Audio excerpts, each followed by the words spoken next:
Good afternoon. Afternoon, Ed. How are you doing today, my friend? Good, good. How about yourself? Oh, very well, thank you. Very well. Decent day, no So, guys, complaints.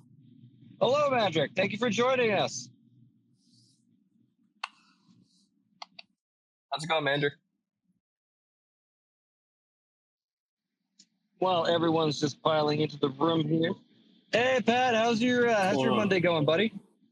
Oh, it's going great. I chose violence yesterday by starting a big fight about, bits versus sats, and I decided to wake up this morning and continue it. So I'm having a grand old time, ruffling some feathers.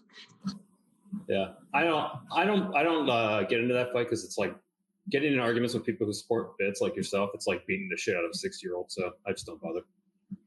Well, the 6-year-olds will eventually overpower you and win. I'm telling you. That's fine. I'll be dead by then. That's fine. What's your opinion on the debate, Mandrik? What would you side with? I don't know. It's one of those things where it's like if you don't, I mean, just use what you like. People are gonna use what they like. Fair. You can't really stop it, right? I wasn't really much of a sats guy. I always just used Bitcoin, and I kind of still do. But I kind of sats has kind of grown on me, but I still just prefer Bitcoin.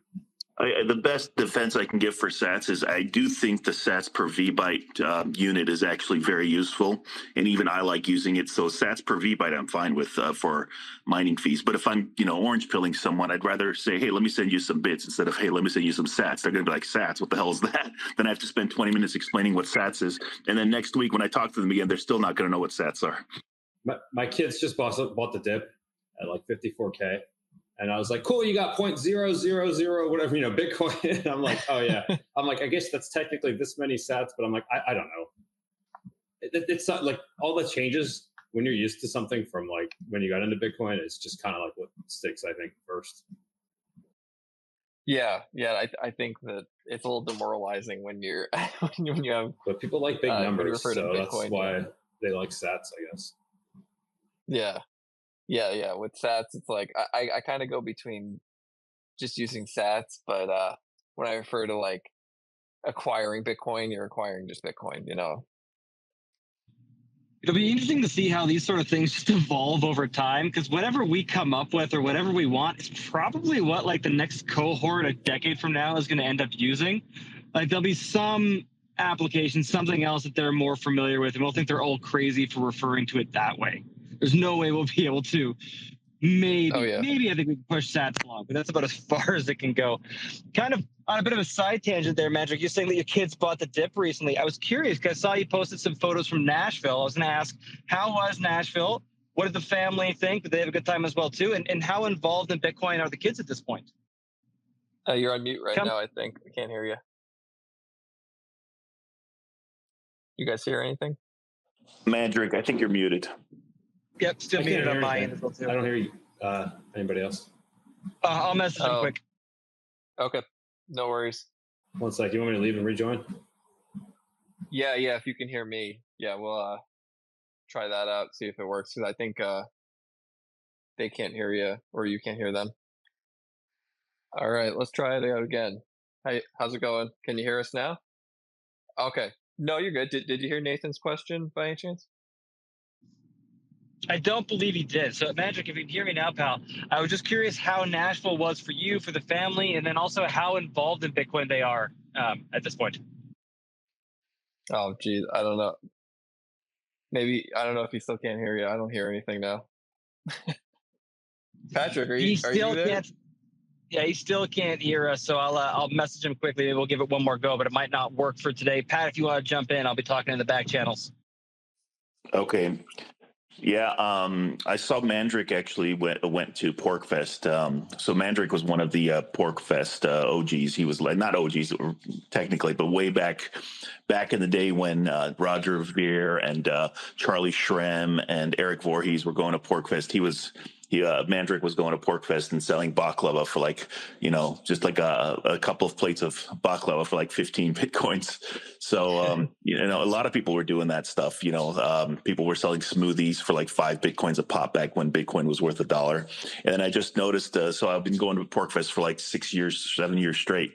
And I missed this year. And then finally I saw that Mandrik had gone back. Yeah, I've heard the stories of the baklava and all that. I'm actually really curious, Mandrik, if maybe you want to talk about that. Is that like a family recipe? I can hear you guys now. Yeah, well, Motors was talking about Porkfest. I was definitely not a Porkfest OG. Porkfest has been around a long time. My first Porkfest was 2009. No, 2010. So I think it was already like the 8th or 9th Porkfest by then or something like that. So, but yeah, I mean, I heard about the Free State Project in 2009 and I moved there in 2011. And yeah, that was, we started accepting Bitcoin. Our first Porkfest where we accepted Bitcoin was 2012. And that was the year like Roger Ver, Charlie Shrem, Eric Voorhees, Vitalik, a bunch of those guys were there.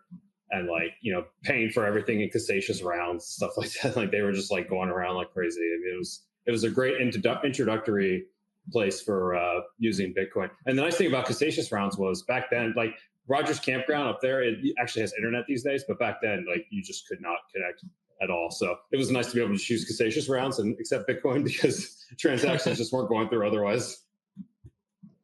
Yeah, it's really in the middle of nowhere. So like I can imagine back then without the internet, that must have been difficult when you want to use Bitcoin and you don't have any connection. Honestly, I would just tell people, because like where our location was, we were especially in a dead zone. So I would just be like, whatever, just when you get to the top of the hill, your transaction will go through. Here's your food. Like it was a lot of trust involved, but I mean, it's people whatever. Like bring in their laptops? Because were there like mobile wallets in like 2012, 2013? Oh yeah, people were using mobile wallets. Yeah. For okay. Sure. I wasn't around back that far, but yeah. I mean, I worked at blockchain.info. I was the first employee and we had a mobile wallet in 2013. People also used Insta Wallet, which that's a whole other story. That was a train wreck of a web wallet that you could use, but you would get like this unique URL and it was your wallet. And if anybody had it, they had access to it. And then when Google started caching those URLs, it was like, oh shit, this is a terrible business model. Yeah, that I can imagine. My first wallet was Mycelium as an app, but that was back in like 2015. So aside from obviously the Bitcoin Core on the PC, but wow, that's really neat though. Yeah, it was a different time. Like Motors was saying, my first Porkfest in a decade was this summer. Apparently, it was the one everybody else missed. They were like, "Yeah, I took off the shirt," which I mean, I still saw a lot of people that I hadn't seen in a long time. It was really nice. I met my wife there. Like, she moved to New Hampshire as well, part of the Free State Project. Like, we moved there together. Essentially, she's Canadian, but we married so she could live here, and so like we even met in a Free Talk Live chat. Like, we're both complete freaking nerds and been into Bitcoin as long as been on the journey together. So it's really nice to have that for sure. That really helps in those bear markets. Yeah, that's awesome. Oh yeah, 100%. Mandrik, I'm kind of curious then. So it was libertarianism that led you to Bitcoin to begin with, then? I think so. I mean, that's a big part of it, right? Like, what leads you to Bitcoin? I think there's so many elements to Bitcoin that, like, I feel like if you only have one of them, you're gonna have a harder time rocking Bitcoin, right? Like, at least like dipping your toes in it. So like, yeah, like the whole libertarian ANCAP ideology, I think really makes sense. It's extremely compatible with Bitcoin, and that's pretty obvious. So that makes it a lot easier, I think, to dip your toes into Bitcoin, especially if you're already like, I'm in my 40s, and I was big into the Ron Paul movement in 2008. I think like when I heard him speaking in those Republican debates in 2007, it was like all those puzzle pieces in my head I could never really put together. He was sitting there expressing all these ideas, and I'm like, oh my gosh, like he's saying how like he's putting together everything that like I've been struggling to do, like try to organize in my own head, and he's just like laying it out there and referencing books and things like that. And it just kind of led me down that path of liberty. I mean, Ron Paul woke up so many of us, right? Like it's ridiculous. He really changed so many of our lives. So I think doing that and like already being familiar with gold and silver, because my dad was big on gold and silver. He was actually a goldsmith as a kid. He apprenticed as a goldsmith when he was like very young in Greece. So he kind of got me on the gold and silver when I was little. So I was already there. And I think also being a gamer, like playing video games, especially like early MMOs like EverQuest, 99, 2000, and like farming in-game money and selling it on eBay kind of like got me familiar with digital currency, the idea of it. So there's a lot of different elements, right? Like having all those things really puts it together. But like coming to Bitcoin for the ideas of liberty, I think makes it a lot easier to stick around than just being like, I want to make a profit, right? Like nobody really gave a shit about making a profit back then. That's not what we were talking about. It was about freedom money. And I think that just makes it a lot easier to be a Bitcoiner when you have that mindset. I agree. I'd say you have to have the kind of principles and values intertwined in order to stomach some of the volatility and to also have the motivation to put in the initial work to learn it, to understand it. If it's purely just greed motivation, you're probably not going to take the time to read, study, listen, and you won't have the conviction necessary to stick around. Oh, for sure. Like, I think that's such a big part of it. And also understanding, like having like a bit of like a computer background, having like some like, I'm not a super technical person, but like, I don't know. I was a gamer. I was building my computers and stuff. I have understanding of software and stuff to a degree and hardware. So like when you would see the Bitcoin price drop and then you're thinking like, okay, what has fundamentally changed about Bitcoin? Well, it's still, finding blocks every 10 minutes or whatever on average. And nothing's really changed. There's just market stuff going on. That also helps you deal with the volatility, I think. Maybe a lot of it's like a cope, right? It can feel like cope in the moment, but I don't know. I mean, it's kind of true too. Yeah. Yeah. Well, to be in the space as long as you have, you would need those little heuristics, that little cope to keep you going and to hang on to it for as long as you have. I'm kind of curious too, being that you're quite a veteran of the space, been here a lot longer than I have. I'm actually wondering what things haven't changed. What things are the exact same maybe as they were back in 2015 or even possibly earlier? I think when I hear people who are just getting into Bitcoin, this is what I love about going to like meetups and conferences and meeting new people, because the reasons they're getting into Bitcoin are just the exact same reasons we got into it like years ago. It's like the reasons why you get into it hasn't really changed, right? You're looking for like some kind of freedom money, or you're looking to like hedge you're not looking to hedge. You're looking to like have a form of savings that's not, that can keep up with inflation and do better. And I mean, there is the whole saving of wealth thing, right? Like, I think that's more of a, an idea that really took off more in like 2014, 2015, or, after that. But like, just the ideas of why people come to Bitcoin, when you hear them talk about like the decentralization and then they talk about the Fed and things like that, it's the same shit we were saying in 2011, 2012, and whatever. Like none of that has changed. And like you hear like these billionaires going on TV and talking about Bitcoin, like they just discovered this and nobody else knew and they just figured it out. And it's like, bro, like this is literally why everybody else is here. Like this is the number one reason. But I think people eventually get there on their own time. Yeah. Right. The narratives change, but yeah, I think that makes sense. Like people are still coming for the same reason, staying for the same reason that they were 10 years ago. That's fascinating. I just want to make a quick note to anyone in the audience. If you want to come up and ask us a question or just talk about what we're talking about, don't be shy. Mandrik, I don't know if you caught that question earlier, but we're all kind of curious about how the baklava was being sold at Nashville and just the general experience of being at Nashville for you. What do you have to say about that? Oh yeah, actually, I don't sell it anymore. I just show up. If I was still selling it, it wouldn't be as fun. So like, I mean, like most Bitcoiners, I'm an introvert, right? Like we all like to stay home and we enjoy our downtime and whatever. But like going out and socializing, I think is really important. Meeting Bitcoiners, I think there's nothing like it. Like you just the energy, being around people who want to build and make the world a better place is just so positive, and it's so nice to have that. So I use the baklava as like social lubricant, right? I don't drink, so it makes it a lot easier when people come up to you and they're asking for like this nice little treat that you baked and you just hand it out. They really appreciate that, and it's fun. You get to interact with I get to interact with people that I otherwise probably wouldn't. Like I'm sure I'd still meet a lot of people and stuff, but it just helps like to meet even more people, and it just makes for me it's just a better time by doing it. So that's really why I do it. That's awesome. Yeah. Nashville was incredible. It was a fun time. Not my favorite as far as like with the whole politics shit. Like it's not really my scene. And it was a little too much with like the Secret Service there and stuff. But like I still had an awesome time. My kids were there. My mom came. My wife always comes to these things. But it was first year I brought my mom and my kids. I have twin daughters that, they're adult children now. So they're old enough to kind of do their own thing, but also hang out with me when they wanted to and stuff. And they absolutely loved it. Like they were like, I'll come to the concert, or I'll come to the concert. I'll come to the conference one day and, I'll check it out, whatever. They ended up coming every day. Like they had FOMO the whole time, which was really cool. And yeah, that's probably a great feeling. Yeah. Yeah, it was nice. Like I was telling a lot of people, like, if you have family, you should definitely bring them to things like this, because they get to see a side of you that they only hear you talk about, right? Like, it's one thing to hear you talk about it, but to see you interacting and they get to meet the same people that you're talking about, it's a whole other experience. And my daughters especially liked how they could interact with pretty much anybody, and even if they disagreed with them on things, like they could just have like calm conversations that were, people asking questions and not being rude. And it's like, yeah, you could actually just, talk to people and like agree to disagree or whatever, or try to understand where somebody's coming from. Like, this is how you're supposed to interact, not just yell at each other. Oh yeah. Yeah, for certain. I totally agree with you. I think that like this year, especially, like the conference just seemed a little too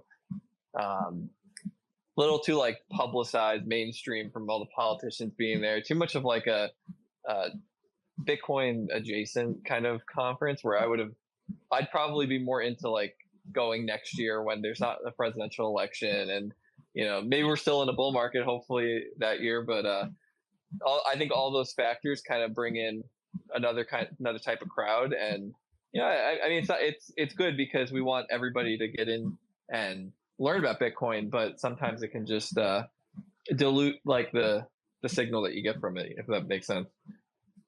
Yeah, and I also think like the Nashville venue was definitely smaller than the Miami one, and there were just so many more people, so that didn't help either. But I think Vegas next year will be, I mean, I guess it's like a better option, right, for a conference. Right. Yeah. I think they're doing Las Vegas next year, so that'll be interesting to see. Yeah. Cool. So, as I actually am a professional cook, and I have a little bit of a curiosity as to the baklava background. Is that like a family recipe, or did you kind of just stumble upon that? I'd love to just learn about that. Maybe even like share some secrets about making it. Yeah, I mean, there's no secrets. I have the recipe on Nostr, and I shared it on here as well, Twitter and Nostr. Oh, nice. It's an open source recipe. No, my family's Greek. My dad and my mom, I'm first generation Greek American, so that's what I grew up with. I grew up in the kitchen. My dad had a diner. I started working there when I was 11, but I grew up in that like my whole life. I was at the diner. If I wanted to see my dad, I'd be at the diner. I'd get off the bus at the diner. Like it was where I spent a lot of time, and it's where I worked for many years. Even when I wasn't working there full time, I still always worked there part time. Even when I was had a full time office job, so it was a big part of the life. And I always liked cooking, and I always liked baking. So when I was like probably like 12 or 13, I had my mom teach me how to make her baklava, and then over the years, I kind of just turned it into my own like recipe. I changed a lot of things around. I started using, like, she would traditionally use like orange blossom honey, and I started using buckwheat honey, which is darker and has a much different flavor to it. I think it's really what defines my baklava is the buckwheat honey. Yeah, I just changed things up. Like there's little things like the way people grind the nuts. Like I do like a really fine. It's almost like almond. It's almost like a walnut meal. It's like very, very fine, and I think it just makes a better texture overall. I always hated like big chunks of walnuts in the baklava, which Greeks traditionally use like honey and walnuts in their baklava. And then from there, like over the years, I've just made like crazy creations that I bring to conferences just because I like. Oh my God! Earthquake in LA right now. Oh really? Oh shit! How big? Hope he's all right. Yeah. Oh shit, dude. I guess we'll know and on Twitter here in a second. Yeah. This was okay. So I've been in a few earthquakes. This was quite a jolt. It wasn't the worst one I've been in. The Northridge 94 one was the worst one. But this one was a little bit of a jolt. It'll be all over the news. Yeah, it's already all over Twitter. Oh wow! Live on the Bitcoin Spaces. How long did that last? It felt like it was about 10 or 15 seconds, but it was probably longer because you have the primary waves that are barely noticeable, and then you have the second wave, the harder waves that come, which do the jolting and stuff. So yeah, I don't know. It felt like about 15 seconds. Could have been shorter, could have been longer. Yeah, I guess it's hard to tell.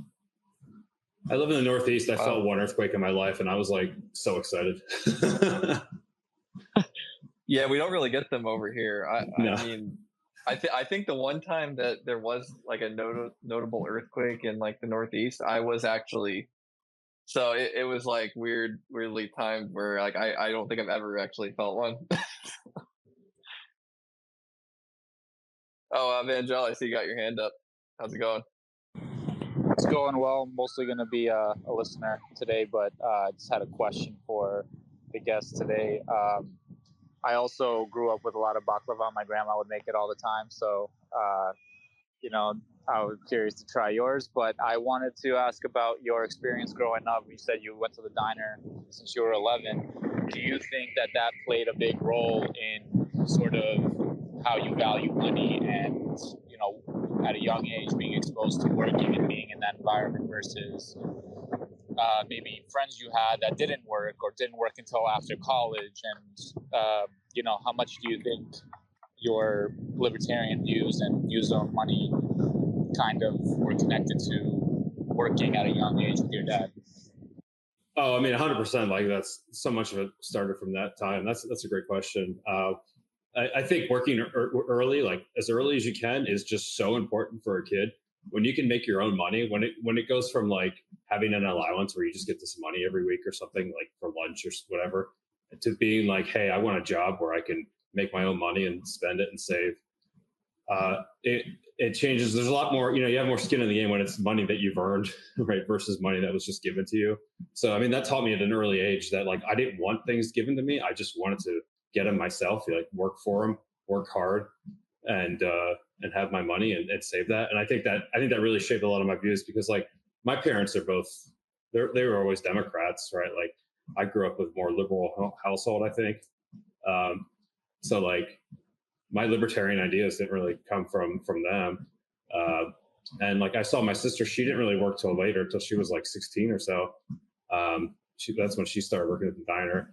And a lot of times when she wanted something, my parents would just get it for her. And I wasn't jealous or anything. I just was like, I don't want that. Like I want to be able to provide for myself. I always thought that was more important. Nice, that's awesome. Yeah, I think that like, I mean, we were talking about the recipes earlier. I have a very Italian family, and there's a bunch of like cookie recipes that my family has that I probably wouldn't open source, considering they might not be so happy about that. But there's a little bit of pride in the secret exclusivity of it. But I make those, and there's just a really strong connection to like your ancestors and your family, because it goes a few generations deep at this point, and all that stuff. I think like it plays into the Bitcoin stuff. Like the Bitcoin's still really young, and um, if it does what we think it's going to do, I mean, it's going to last for many generations. And I think that we're like being the first generation to kind of have the values and the maybe some of the rituals and like the things we do, like the node running or the self custody, like these things and the ethos of Bitcoin are going to be passed down through generations. And I definitely see a similarity to that. I don't know if you have anything, if you see that too, or you have anything to say about that. But I think there's lots of Bitcoin that it still takes time to like process the long terms of, like how it's going to impact over time.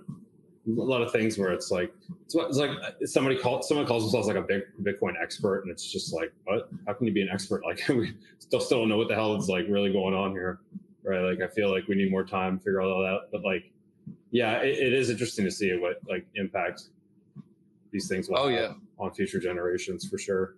And I want to be around to see that for sure with my kids and hopefully grandkids one day. Yeah, I mean, I'm like deep in the Bitcoin space, and I feel like every year is just so different from the last year, and so much changes. And I think that it's going to be so interesting to look back 10 years from now. I mean, I'm sure you being here for so long, it's already kind of crazy to see what it's changed into since when you got in. But yeah, I mean, like I said, like it's going to be around when my kids are older, and what's that going to be like for them? Like, how are they going to be using Bitcoin? Like, how's that going to work? Like the internet, very different from when I started using it like 20 years ago or so. And, it's probably just that even is going to be so much different. There's so much that's changing in this technology. And I think that you can have a lot of knowledge about what's going on right now, but I think it'd be kind of crazy to suggest that like we know everything or we know the future. Yeah, trying to figure out where something's going to be, something that grows exponentially, is really really hard, right? And I don't think like we're capable of wrapping our brains around that. At least most of us. I know I'm not. I mean, yeah, like you said, like when I think about Bitcoin, when I thought about Bitcoin in 2011, where it would be 10 years from now, from then was like, like nowhere, nothing what it is now. Like I couldn't even imagine, even 5 years ago, right? 5, 6 years ago. So like imagining Bitcoin from 10 years from now, I don't even really think about it because it's like, I have no idea, and I'll be wrong anyway. So I don't really care. Like I know Bitcoin will be around. I feel positive about that. Yeah. I think it's our I'm best curious, like some of those things that you thought might have been around now when you back then when you were thinking about it, is that like, are you referring to like the price? Like, did you not think the price would be here? Was it more like the technology or like the use cases for it? Like, oh, I didn't think like people would be using Lightning, or I'm just curious what like kind of surprised you, I guess, like in what developed. I mean, back then we would have thought like, oh, success would be lots of merchants accepting it, right? Like, because it was, 2011, Right. 2012 was more about like using it for money, not about, it wasn't a savings thing, right? Like that's not how that was not the main driver, like in people's minds, but obviously some people were already thinking about that. So there was a lot of that, like, oh, merchant adoption. That was the big driving factor, right? And things like that. But like, as far as like Lightning, like that idea wasn't even, I don't even remember hearing about like layers like that until much later on, at least Yeah, in that my kind of came out circles. of like nowhere, and then even now, I think it's still very it's a little hard to use. If you I think it took want to off a get lot down to it. more when blocks started, during like the blocks were being spammed or whatever, during the block size war and all that stuff. I think there's a lot more talk about that, and that's how SegWit came about. Right. But yeah, like that. But back then, I mean, as far as price is concerned, I only ever thought of it like the idea of it going to like $100 when it was $5 was just like, wow, that was crazy. Like watching it rise from 2012, 2013, and hitting $100 in like March 2013. That was pretty mind blowing. And then seeing it go to like $1,000 later that year was just even crazier. I mean, those are numbers we weren't imagining for a long time, at least people I was talking to. But I never experienced any kind of exponential growth like on this level, being so close to a project. So it was kind of crazy to watch, and it still is. And like working for startups when that was happening was especially nuts, because it's like no matter how well you plan for growth, you just can't plan for that kind of growth. And that's why you always see like exchanges and stuff going down, especially Coinbase. I'm sure it's a whole other thing with them, but yeah. I mean, historically they've always had that issue. But I mean, it would be everybody. Like I would be talking to other people at other companies that were also doing customer service, like myself, and we were all just like completely burned out, but at the same time like unable to and unwanting to do anything else but what we were doing, because we just loved it so much, but also just it was like kind of killing us as well. Oh yeah, no, I totally understand that. Yeah, I think that like the rate that Bitcoin is just growing in terms of everything. I mean, the technology, all the wallets that are around now, and the second layer protocols. Like, I mean, I wouldn't necessarily say Liquid is, but it's become used more widely as like a scaling solution slash way to win on fees. Then there's Lightning, there's Arc that people are talking about. There's just so many things going on, and then the price as well. Then you have to consider if it's money, it's going up against like a raised interest rate environment. So there's all these things going on right now, and like all of them are going to affect like people adopting Bitcoin and using it. And I think that it is really fascinating to watch it all unfold. It's never going to be a dull day. Absolutely. Mandrik, I'm curious if there's anything at Nashville or any other projects or things on the horizon that you're excited about or that really have your attention. I've kind of just been on the sidelines a little bit recently. I mean, there's a lot of cool stuff going on, but like I haven't really. I kind of have like I go through like flows with Bitcoin where like I just want to look at every project and look into things. And right now I'm going through one of these phases. I think it's more of a summer thing where I just want to be like focused on fitness and going outside and doing stuff. And it's like I just spend less time looking at Bitcoin stuff. So like that's kind of where I am right now, and that's where I've been like the past like 4-ish months or so. So like going to the conferences is like purely a social thing for me. Which I think, I mean, that's kind of like the best part, because a lot of the stuff you want to look into, you can just do that at home, right? Like on your computer. You don't need to go to a conference for that. So it's like you should spend that time with your buddies and meet new people and stuff. At least that's what I think. But yeah, like new product. Like there's like things like I want to look at like Fetty mints and stuff. Like I really want to kind of dive into that a little bit, and I just haven't. I have a few different like I have a cold card Q, which I played around with a little bit, but like not enough. And so there's still things like that where it's just like sitting there and I'm like, oh, I got to get to this. That's kind of what happens with Bitcoin. You're just like, there's so many different things, and then like you just kind of get interested in other things. It's hard to just like have that same passion that you have for something after 12 plus years or whatever. Yeah, it's been so long in the space. That completely makes sense to me. And yeah, cold card Q, absolutely love it. And I agree. We've been looking and playing around with Fetty in the background for the Bitcoin mentors here too. And I'm very curious, very interested in this project. Additionally, then kind of the flip side of the coin, is there anything, I know we kind of briefly mentioned spam earlier, was there anything that you're concerned about or anything that worries you regarding the network, or something to maybe plan for or look out for on the horizon? I mean, mining centralization is always kind of a concern. Like there's always things like that. There's like the future development of Bitcoin, if it's like governments trying to make changes to it in a negative way, like they start getting involved in that, or maybe they already are. I don't know. There's things like that I think they're always troublesome. Privacy concerns, KYC stuff. I think that's just I've always been concerned about that. Like it's always been one of my biggest concerns in the space. Not having Bitcoin just turn into a KYC thing where like the only way you can use it anywhere. Or not anywhere, but like most places, right? Because as long as you can still make those transactions that they say that you can't make, it's still Bitcoin, right? If we can't lose that. If we ever lose that, then we lose Bitcoin, in my mind. No, I agree. I'm kind of with you on that one too. Motorist, I'm curious your thoughts on that as well too, and also how's post earthquake going? Well, yeah, for the earthquake, real briefly, I was outside and I saw some woman walking by with her dog, and I just asked her if she felt the earthquake. She said when. I was like a minute ago, and she was like, oh no, I didn't feel it. So I guess if you were outdoors, I guess you didn't feel it, which is kind of normal. But yeah, regarding some of the stuff Mandrik was saying, regarding back when I got in, Bitcoin was about $100, and I was thinking, yeah, it's going to go to 1,000. But then, like, I was hearing people talking about 10,000, and I was like, 10,000. I'm like, that's insane. That's crazy. How can it ever get up to 10,000? And then, I was hearing people like Tour de Meester say, well, no, it's if, Bitcoin could go up to hundreds of thousands. And of course, now I think most of us agree that it will go up to that high, possibly higher. And regarding like using Bitcoin, I think back then, like it's like 2013, 2014, 2015, almost every Bitcoiner was a big blocker. I don't know if Mandrik, if you would agree with that. I think everyone thought that, once the blocks get full, we're just gonna, we're just gonna make the blocks bigger, because that's kind of how normal software development works. But once I started hearing the counter arguments to big blocks, and I started seeing the threats to centralization, it wasn't so much of who was saying it, but what was the argument? Because, everyone respected Gavin, but then Gavin turned into a big blocker, and everyone respected Roger Ver, at least I did. And he was a big blocker. And then so it wasn't so much about who was saying it as I want to listen. I want to hear the arguments.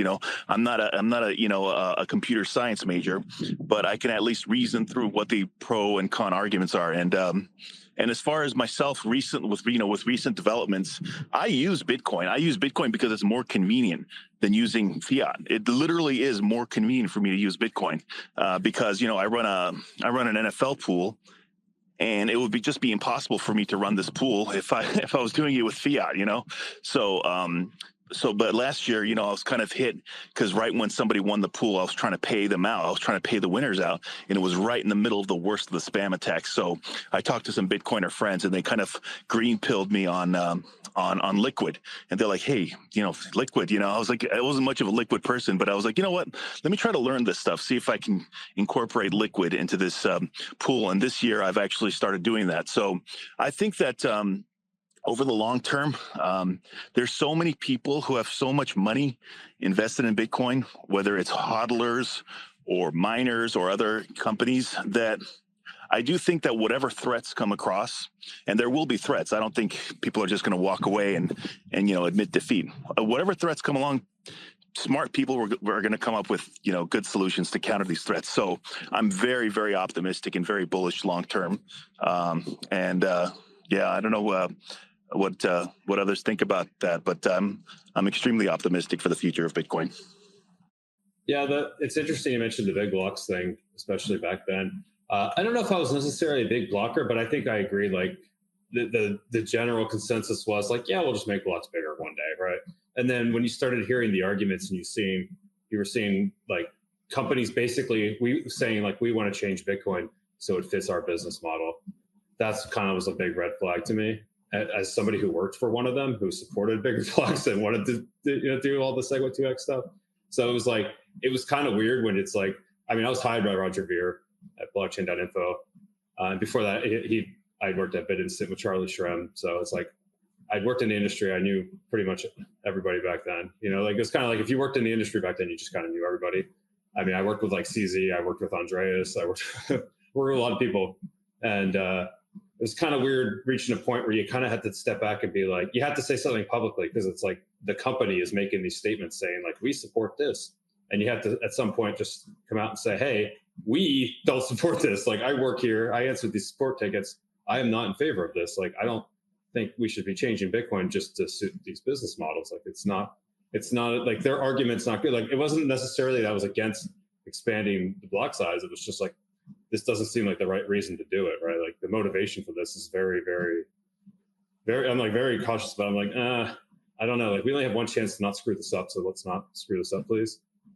So I think that's why a lot of us ended up. And then you start hearing arguments where it's like, hey, maybe we should make the block size actually kind of smaller. Like you start like this one makes some sense too. So, but yeah, it's the same thing. Like I'm not like super technical. I don't know.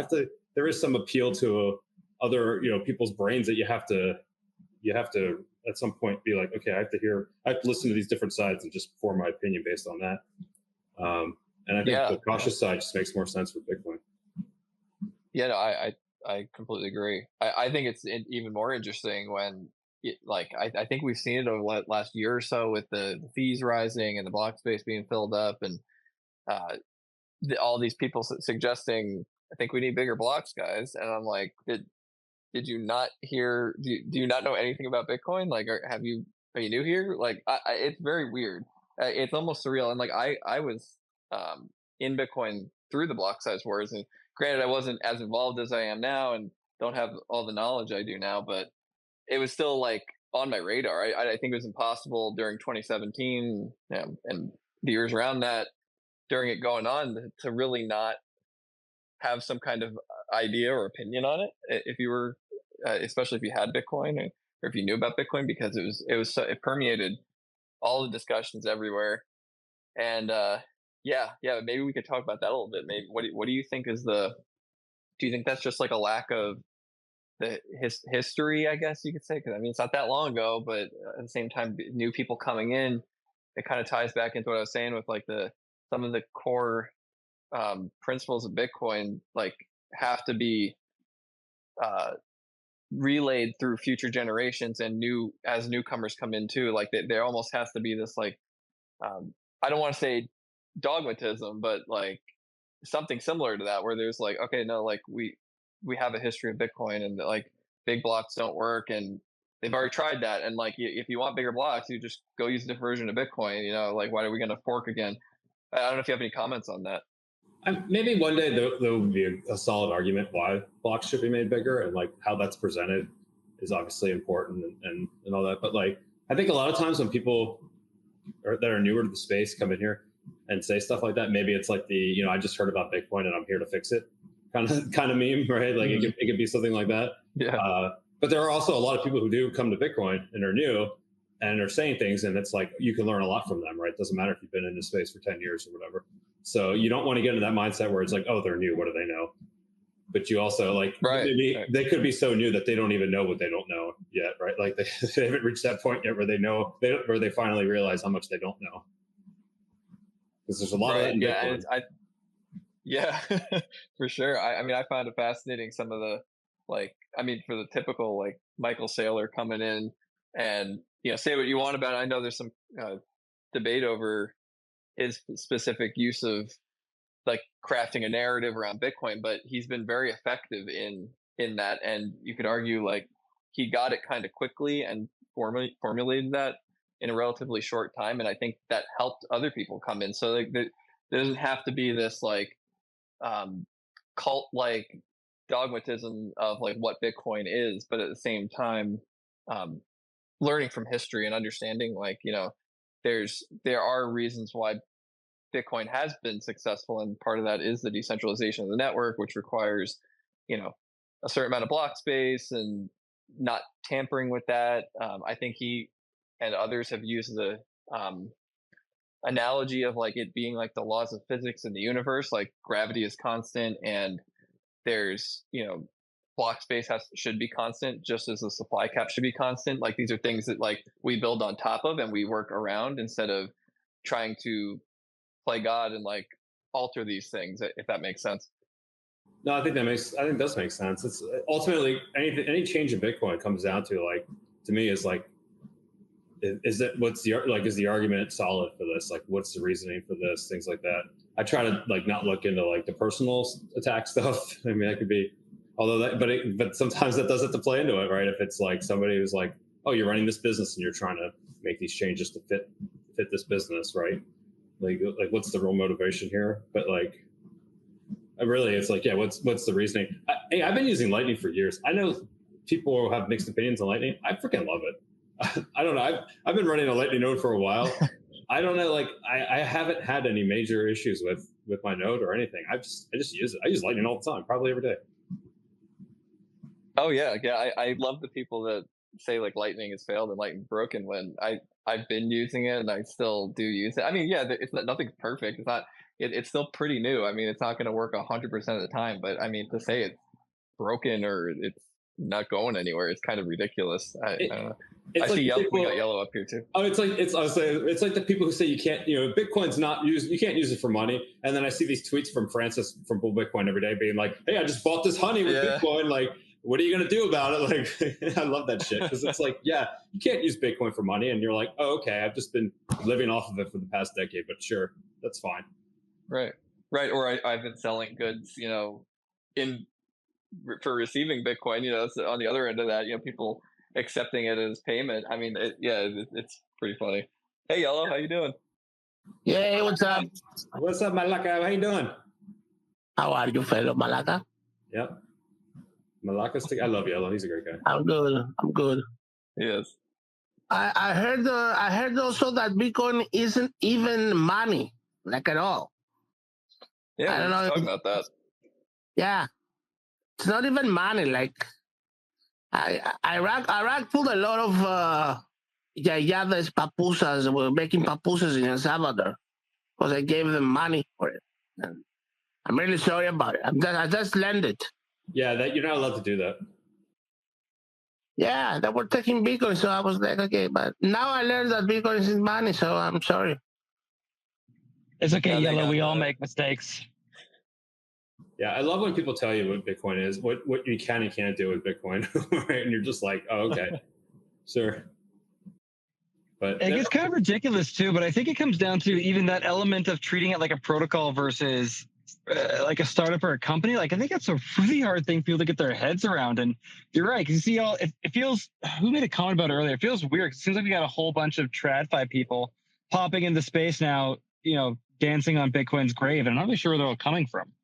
Well, the thing with that, like a lot of TradFi people, especially older ones, is that they're so deep into their own bullshit that it's harder for them to understand Bitcoin, right? I feel like the strongest reason I got Bitcoin clicked with me so easily is because the traditional finance system never clicked with me.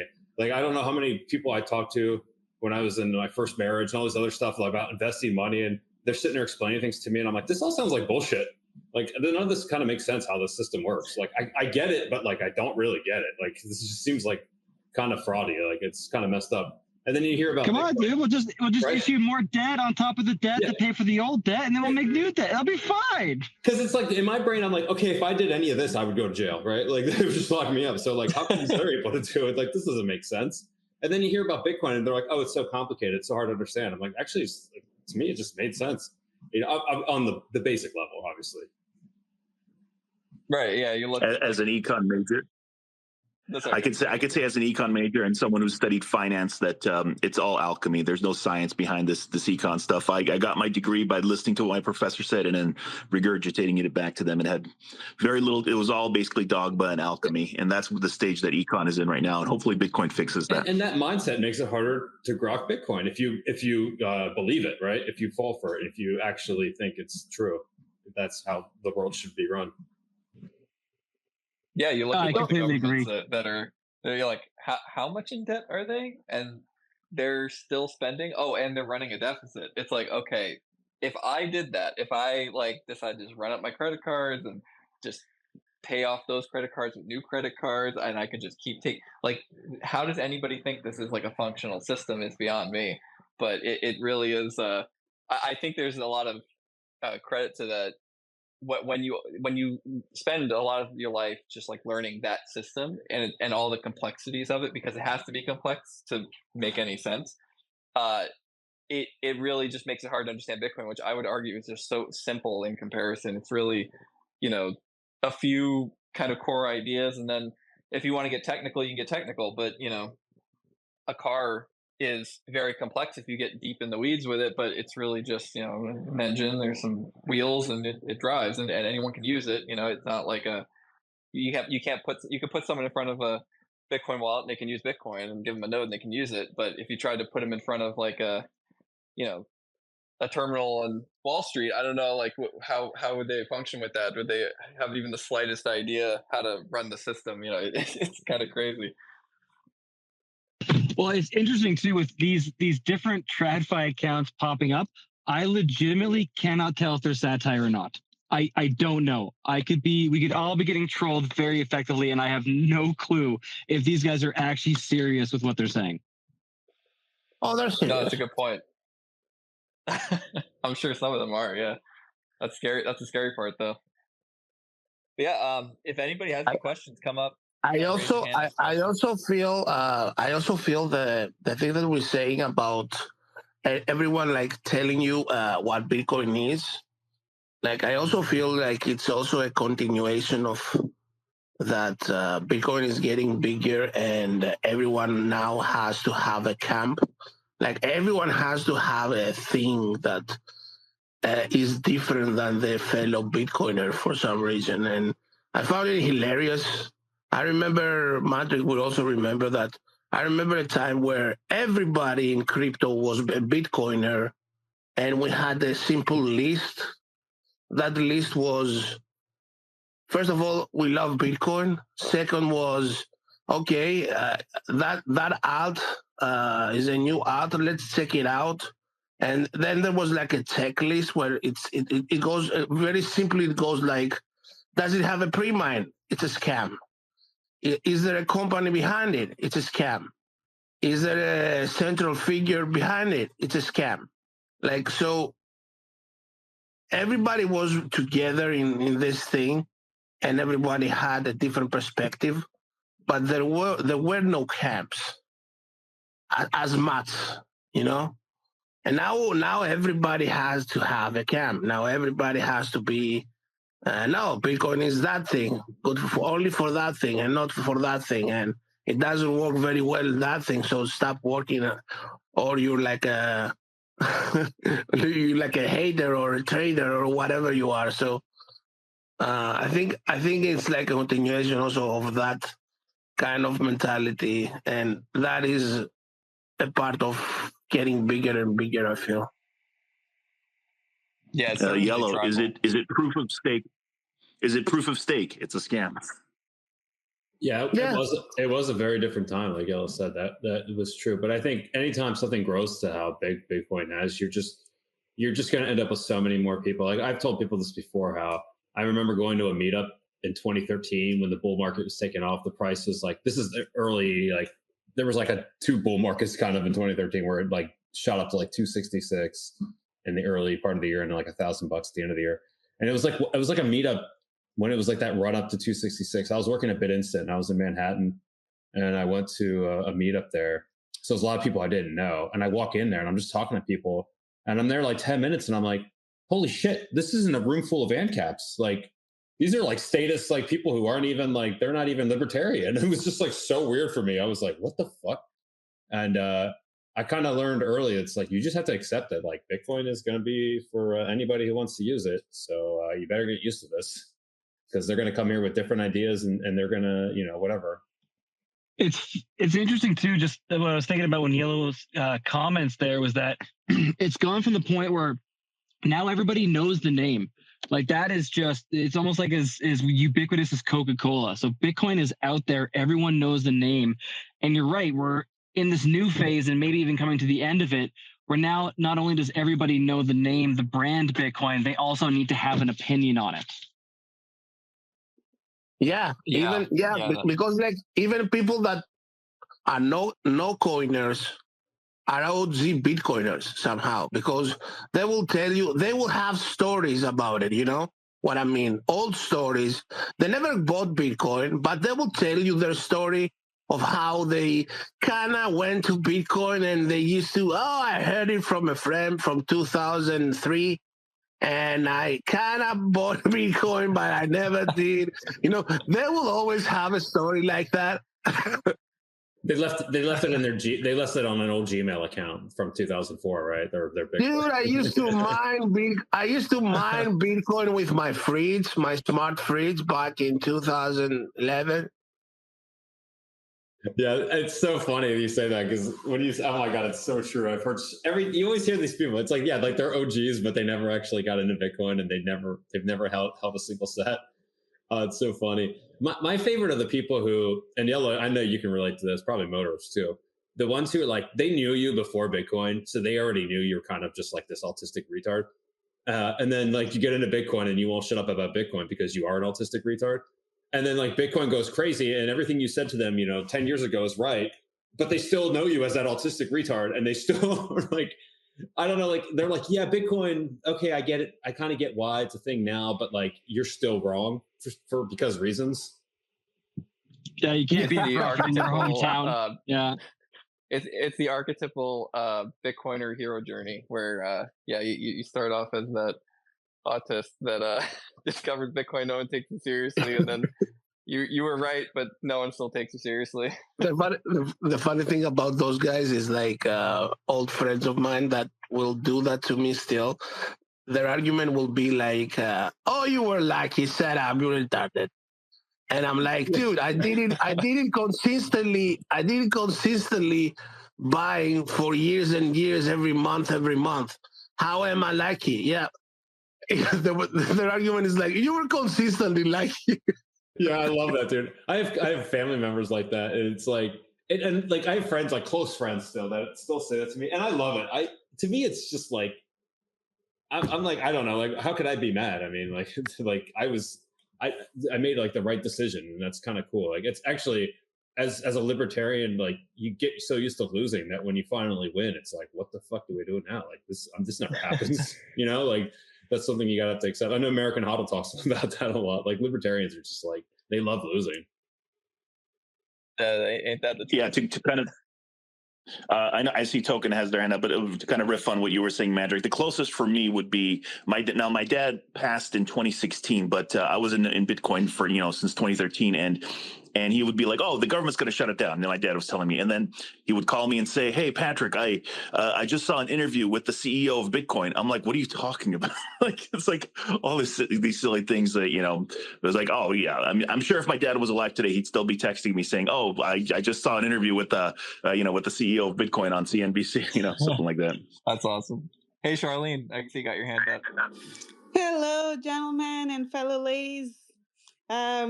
I am so glad I was just having such a laugh on your space here, but from one fellow autistic retard to another, I'm looking for people who can help me. Sorry, I'm in Brooklyn and I think cut out there. Oh, I'm saying I'm in Brooklyn and there's always a siren passing by the apartment here. So I'm looking for fellow autistic retards who can help me redefine the energy proposition that Bitcoin offers for What was that last part? You like mining energy? No, I come from the energy background, but like I guess people are looking for like an energy engine, like a what do you call it? What's the engineer that does energy? One of those engineers, and like you guys who better, make the narrative about the proposition for Bitcoin as a support for utility scale energy. I've been working on my narrative for several years, but it's not getting the traction. Maybe there's something I'm missing of how to deliver that narrative. Yeah, absolutely. Do you want to? One of you guys want to take this as far as like I can give a quick answer. So I was a big believer in using Bitcoin mining to balance the electrical grid, because there's always going to be surplus in the electrical grid, and large Bitcoin operations. I think Riot does this in Texas, and I think others do too. They sign agreements with power companies to get a cheap rate on their excess, on the surplus power, and in return agreed to turn off their miners when there's where there's a power crisis. And I think I kind of still agree with that. But the thing is, I heard Bob Burnett, who runs Barefoot Mining. I heard Bob Burnett say something the opposite, and he knows about mining, and he said that that's actually not good for Bitcoin. If Bitcoin mining is being done for a purpose other than mining Bitcoin, it's actually sort of like an attack on Bitcoin. And to support his argument, whenever large mining operations shut down their miners because of, say, a bad weather or a heat wave or a winter storm, when they come back online, they're always less, because every time you shut down a miner and then turn it back on, there's a percentage chance that it's just not going to work again, because it's a big shock to the system for it to turn it off and turn it back on. Now, however, that doesn't mean that that shouldn't be something that is used to convince people to mine Bitcoin. So I don't necessarily think that if people are interested in doing this to balance the network, I don't necessarily think you should tell them not to. So, but I would say just be careful with so that with that piece of it, that's the demand response program. So I used to work at Edison and Rocky Mountain Power. So that part is easy. The part that is more challenging, that I guess people can conceive, is how the whole Bitcoin network itself. So maybe I didn't state what I was trying to achieve earlier.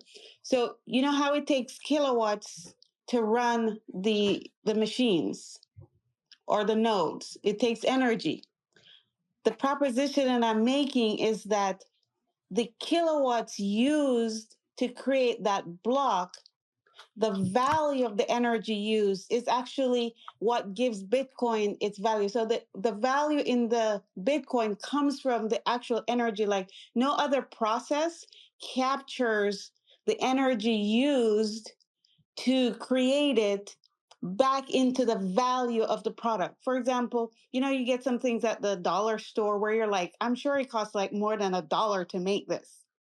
Whereas Bitcoin holds the value of the network in the value that it's been traded at. So I'm saying this is like, this should be a strong energy play for people in the energy sector, whether they're using the shut off programs or the time of use programs or the demand response programs, is besides the point.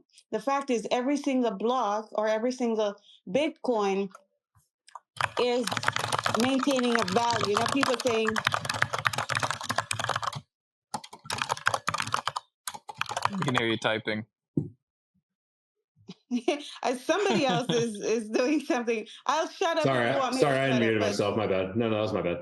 Okay. It's all good. But tell me to stop if you want me to stop, because I'm I just want to make sure I'm following you, right? So you're talking more so like about the value of Bitcoin being derived from the energy that. Because people say Bitcoin has no intrinsic value, or they say it's not backed by anything. Yeah.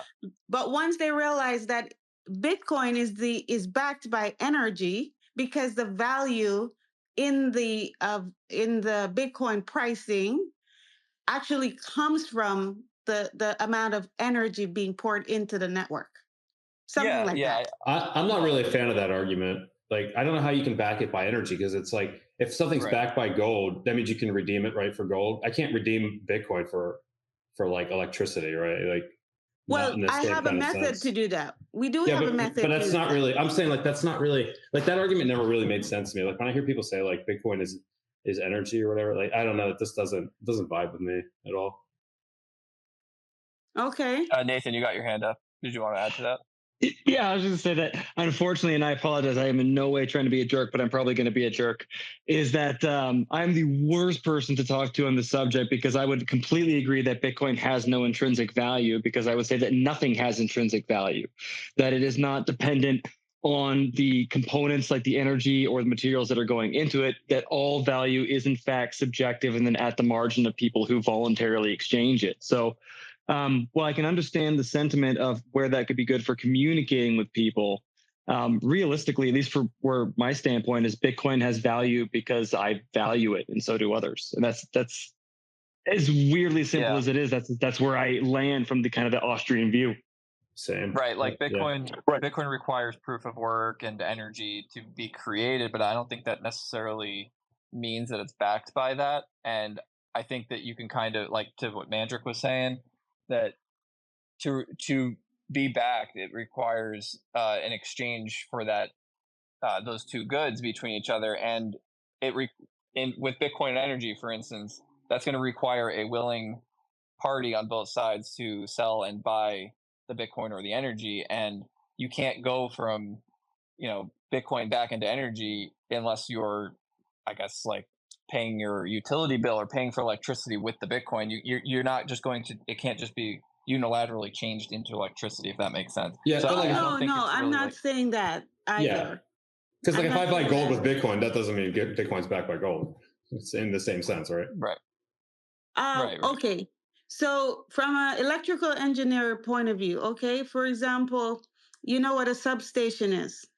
A lot of that energy that's coming through, like those big kilovolts of electricity, like tons of electricity coming, but it's not being utilized, or there's not enough demand there. So those substations, they actually ground that energy. But if you were to set up each substation as a mining facility, so you know how you were talking earlier, motorists, that in the electric company, you sign up for the program where they can turn off your electricity. That's one thing. I'm talking about a completely other side of things where this is wasted energy.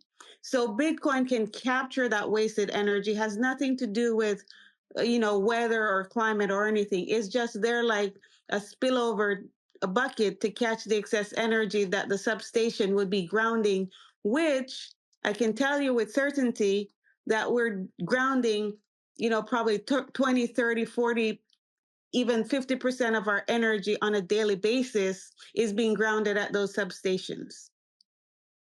Yeah, I think correct, but the substation demand is changing, correct? So the amount that's being wasted or grounded is going to vary, and that's why you have to ramp up or ramp down in response? Not really. I mean, that's another factor.